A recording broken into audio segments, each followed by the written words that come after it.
Hello दोस्तों, welcome back to my YouTube channel. आज हम लोग इस लेक्चर में डिफेंस मैकेनिज़्म के बारे में डिस्कस करने वाले हैं। तो चलिए स्टार्ट करते हैं।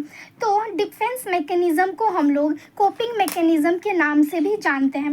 ये एक ऐसा मैकेनिज़्म है जो कि हमारे माइंड के द्वारा यूज़ किया जाता है एक अनकॉन्शियस लेवल पे। अनकॉन्शियस मतलब कि हम लोगों को पता नहीं होता है कि हमारा जो माइंड है वो इस मैकेनिज़्म को यूज़ कर रहा है, लेकिन हमारा जो माइंड होता है वो इस मैकेनिज़्म को यूज़ करता है। यानी हमें बिना पता लगाए ये क्या होता है, हमारे माइंड में ये मैकेनिज़्म चालू रहता है, हमारे मैकेनिज़्म ये काम करता रहता है हमारे दिमाग में। अब जो हमारा माइंड है वो इस मैकेनिज़्म को क्यों यूज़ करता है, क्या ज़रूरत है? तो हमारा जो माइंड है वो इस मैकेनिज़्म को तभी यूज़ करता है जब कि हमारे बॉडी में कोई इस इमोशनल या फिर स्ट्रेसफुल सिचुएशन जो होता है वो इंक्रीज़ हो जाता है। तो हम लोगों को उस इमोशन से, उस एंजाइटी से, उस प्रॉब्लम से बचाने के लिए हमारा जो माइंड है वो इस डिफेंस मैकेनिज़्म का यूज़ करता है, ताकि वो जो स्ट्रेसफुल सिचुएशन हमारे बॉडी में बन रहा है उसको कम किया जा सके। ठीक है, जैसे कि अगर हम लोग बोले कि कोई बच्चा अगर फेल हो जाता है, तो अगर कोई बच्चा फेल होता है तो उसमें क्या होगा, बहुत ज़्यादा उस पर स्ट्रेसफुल सिचुएशन होगा। तो वो अपने स्ट्रेसफुल सिचुएशन को कम करने के लिए उसका जो माइंड है वो अपने आप बहाना बनाने लगता है कि जो स्कूल का जो एनवायरनमेंट है वो ठीक नहीं है, इसलिए मैं फ़ेल हो गया, या फिर टीचर ने अच्छा नहीं पढ़ाया इसलिए मैं फ़ेल हो गया। तो उसको क्या मिल जाता है, एक ऐसा बहाना मिल जाता है जिससे कि उसका जो एंजाइटी होता है, उसका जो ये स्ट्रेसफुल सिचुएशन होता है वो कम हो जाता है। तो चलिए हम लोग सबसे पहले डेफिनेशन को देखते हैं। A mechanism defence mechanism is an unconscious psychological mechanism that reduce anxiety arising from unacceptable और पोटेंशियल हार्मफुल स्टिमुलाई। यानी कि हमारा जो डिफेंस मैकेनिज्म है वो एक अनकॉन्शियस साइकोलॉजिकल मैकेनिज्म है, यानी कि एक अनकॉन्शियस लेवल पे ये हो रहा होता है और ये हमारे ब्रेन के द्वारा, हमारे माइंड के द्वारा ये मैकेनिज़्म स्टार्ट होता है और ये हमारा ब्रेन इस मैकेनिज़्म को कर रहा होता है। और इससे क्या होता है कि एंजाइटी से हम लोगों को क्या मिलता है, छुटकारा मिलता है। एंजाइटी जो भी हार्मफुल सिचुएशन होते हैं, स्टिमुलाई होते हैं इन्वायरमेंट में, उससे हमारा जो बॉडी है वो हमें एंजाइटी से, हमें हार्मफुल स्टिमुलाई से बचाता है। ठीक है, तो नेक्स्ट देखते हैं हम लोग कौन कौन से डिफेंस मैकेनिज़्म जो होते हैं वो यूज़ किए जाते हैं नॉर्मली। तो सबसे पहला हमारा रिप्रेशन। रिप्रेशन क्या बोल रहा है, unconscious and involuntary forgetting of painful ideas, event and conflict.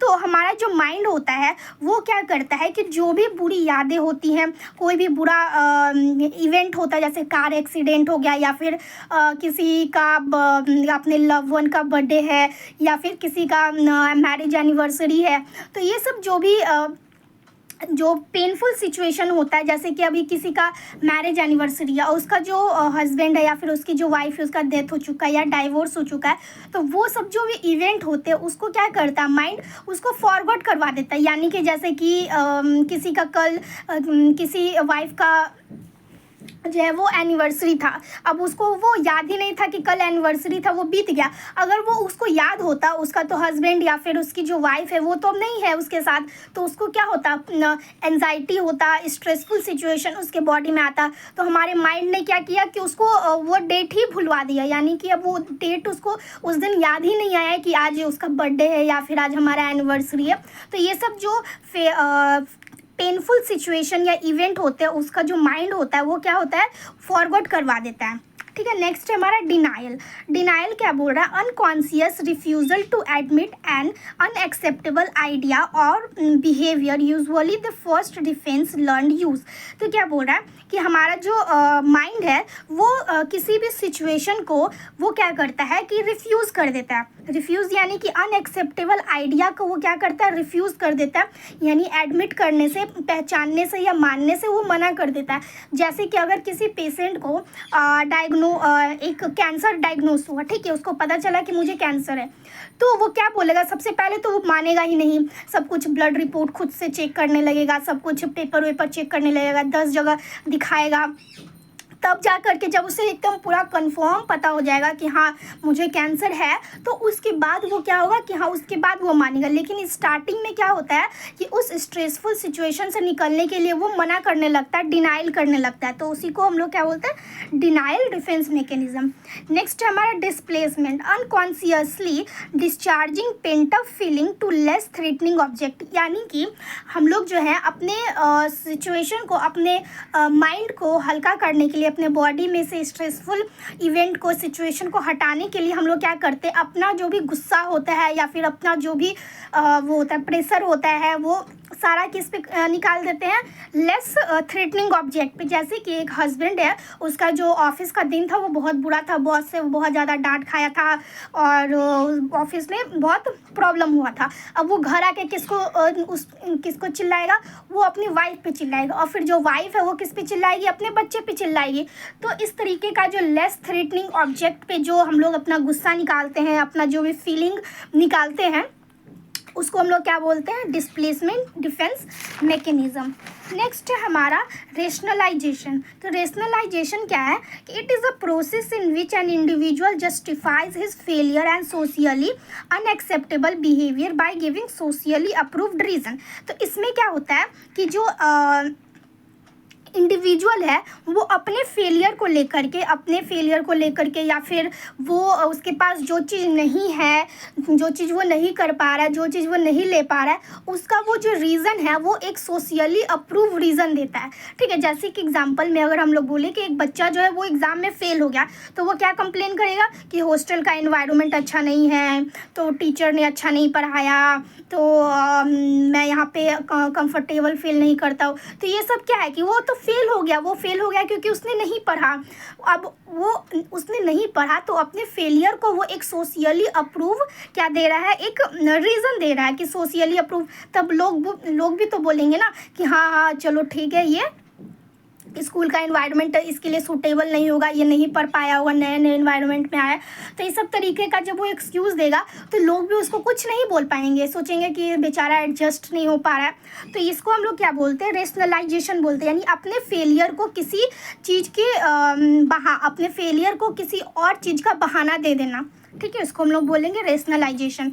Next sublimation, consciously और unconsciously challenging intellectuals driver into unacceptable activities. तो क्या बोल रहा है, एक्सेप्टेबल एक्टिविटीज़, यानी कि इसमें क्या बोल रहा है कि अपना एक बहुत ज़्यादा बोल सकते हैं जो कि बहुत ज़्यादा एग्रेसिव बिहेवियर हो गया, या फिर कि कुछ भी, जैसे कि जो हमारा जो सोसाइटी है वो उसको एक्सेप्ट नहीं कर पा रहा है। ठीक है, जैसे कि बहुत ज़्यादा इरिटेबिलिटी हो गया, बहुत ज़्यादा एंगर हो गया, तो ये सब को लेकर के बहुत ज़्यादा एग्रेसिव बिहेवियर हो गया।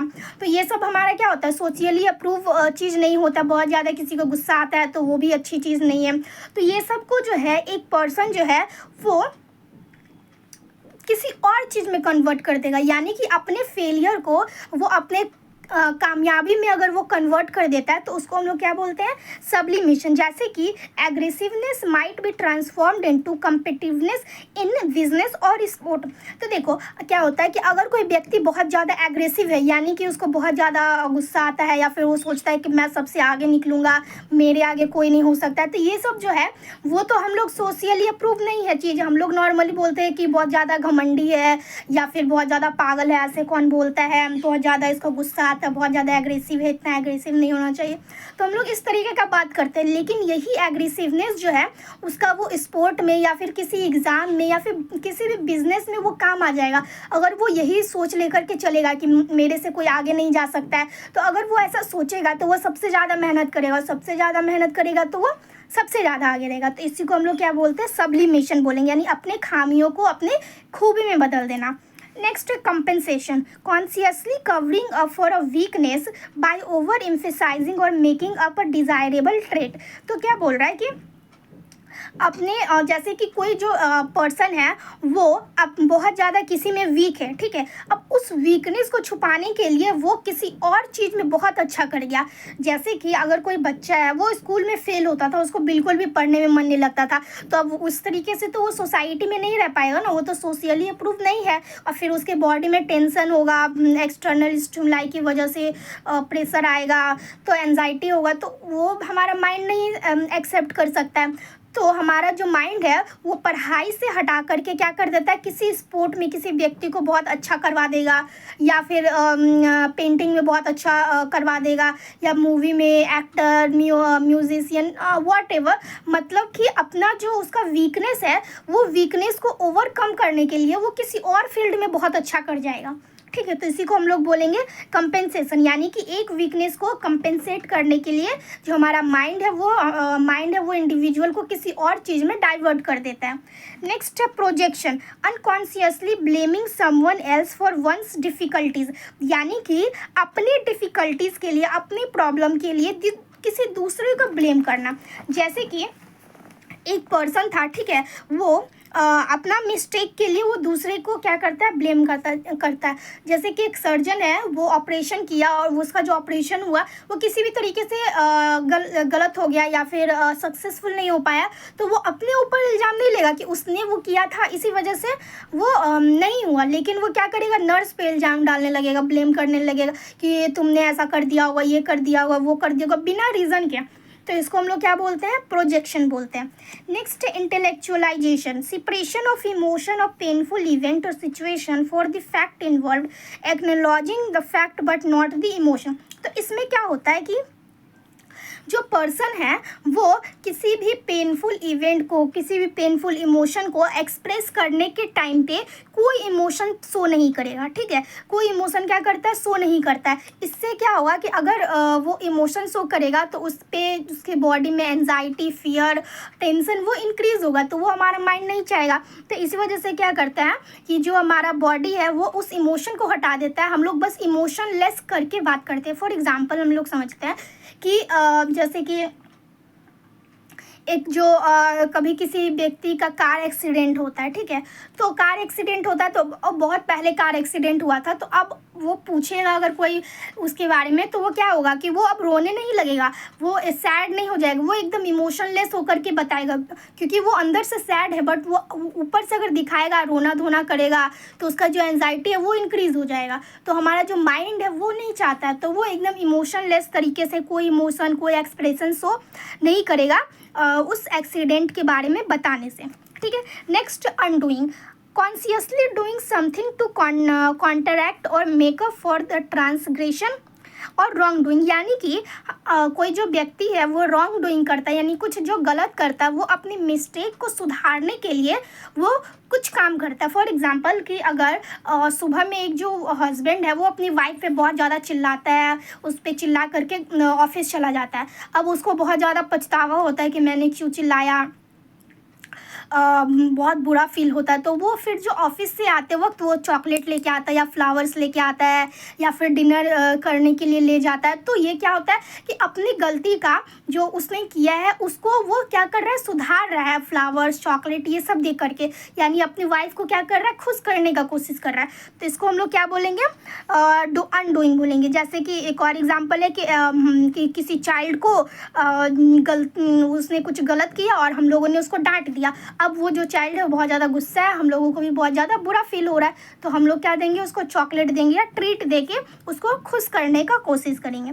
नेक्स्ट, रिग्रेशन, रिग्रेशन क्या है, unconscious return to an earlier more comfortable development level. तो क्या होता है कि जो हमारा माइंड होता है वो उस पर कोई भी स्ट्रेसफुल सिचुएशन आता है तो वो क्या करता है कि पहले डेवलपमेंट, पास्ट के डेवलपमेंटल लेवल में हमारा माइंड बॉडी को लेकर के चला जाता है। जैसे कि अगर हमें कुछ चाहिए होता है, ठीक है, हमें कुछ चाहिए होता है तो हम लोगों को कुछ कार चाहिए या फिर कुछ भी चाहिए, कॉपी किताब वॉटेवर, हम लोगों को कुछ भी चाहिए होता है तो क्या होता है, हम लोग पेरेंट्स से मांगते हैं। अब हम लोग ये भी तो देखते हैं ना कि पेरेंट्स हमारे अफोर्ड कर सकते हैं या फिर नहीं कर सकते, हम लोग उसी हिसाब से बोलते हैं। अगर हम लोग बोलेंगे कि हम लोगों को स्कूटी चाहिए या कार चाहिए और हमारे पेरेंट्स अफोर्ड नहीं कर पाएंगे तो सिंपल है कि हम लोग नहीं बोलेंगे, ठीक है, हमारे पेरेंट्स एक बार मना कर देंगे तो। लेकिन बच्चों का क्या होता है कि वो लोगों को समझ नहीं होता है, उन लोगों को नहीं पता कि वो कितना महंगा है या हमारे पेरेंट्स अफोर्ड कर सकते हैं या नहीं कर सकते, तो वो क्या करते हैं,